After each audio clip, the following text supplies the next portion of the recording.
Percy and James were looking at the early morning sky.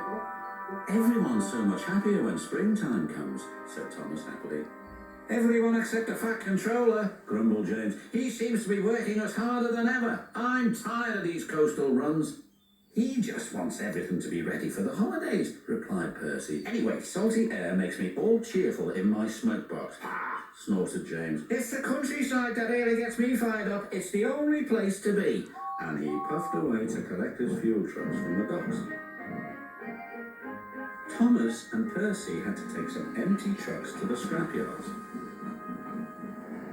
As they were shunting their trucks into a siding, they saw an old coach. She looked very sad. "What are you doing here?" "They called me old slow coach and told me I wasn't useful anymore. Now only the mice ride in me." "Well, you may be dusty, but you look in perfect shape." The yard manager appeared. "Come along, I have trucks for you to take away." "Excuse me," said Percy's driver. "Can you tell us about this coach?"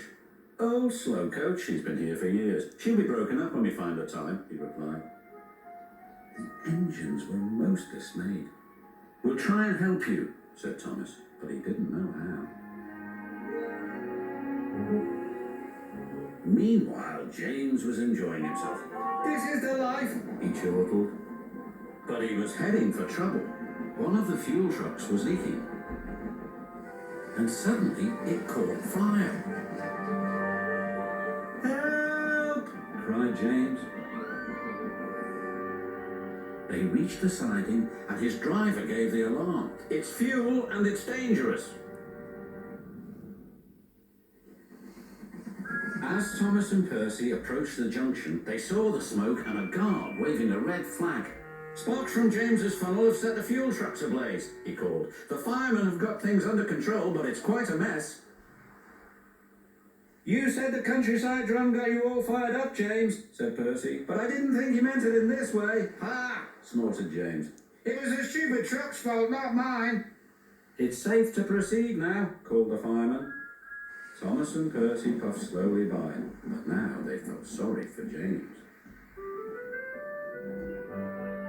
It wasn't long before they reached the station.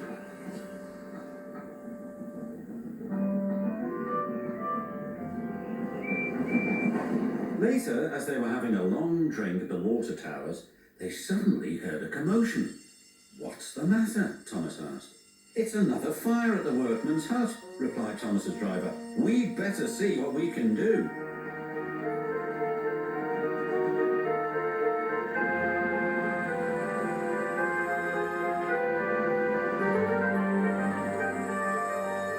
The fire engines arrived, but they had a big problem.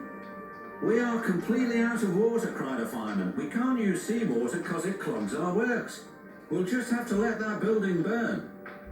Then Thomas had an idea. "Why don't you use the water in our tanks? We've just refilled them."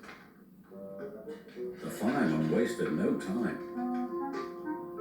"You're very clever engines," chuckled their drivers. Soon the fire was out, but the hut where the workmen lived was destroyed. "We'll need to find something to house the men. They can't sleep on the beach," said the foreman. "What about old slow coach? She would be perfect for the workmen." "Comfy too," added Thomas. "What a good idea, Percy," said his driver. They phoned the fat controller, who agreed. "She'll be spick and span by the time you collect her."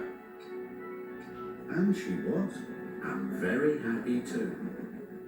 "I can't thank you enough," she said. "I feel splendid."